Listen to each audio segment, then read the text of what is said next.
and I thought not having a blooper video was going to be the worst thing that could happen tonight.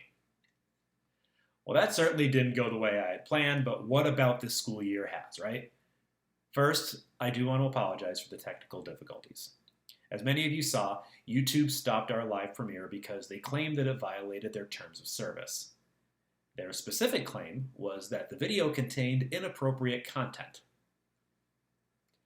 I'm not sure what they think they saw, but I'm convinced that they were just scared of Slappy.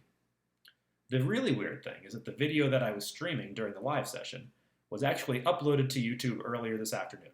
It's still there. They didn't take it down. It's the link that I already sent you. They just ended the live premiere. I don't get it. I'm looking into why this all happened, but in the meantime, let's celebrate the good stuff. Because if Escape Night is supposed to teach us anything, it's that we should cherish the good old days. And a lot of good old days went into making this movie. There are two other links included in the email which contain this video.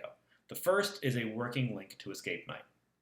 Now, even if I get everything figured out, the live link that I originally sent out for tonight will not likely work in the future, so please don't use it. The other link I referenced is the surprise link. It's a longer version of the good old days video that our characters watch at the end of the movie. I could have easily put together another 25-minute slideshow with all the pictures I had, but we needed something more short and sweet for the movie. So I put together an extended cut that's around 7.5 minutes, so you and your families can enjoy looking back on all of your good old days at Katie Markley.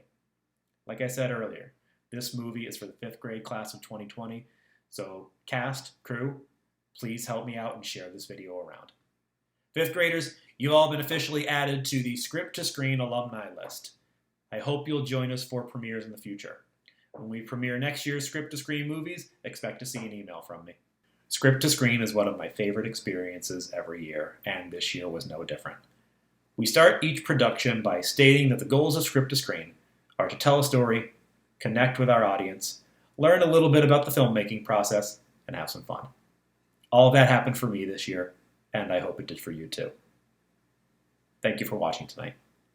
Thank you for sticking around through the technical difficulties and watching again. That's a wrap on Script to Screen 2020, but remember, I'll see you for Library Live this Wednesday at 11:30. Great work, everyone. And cut.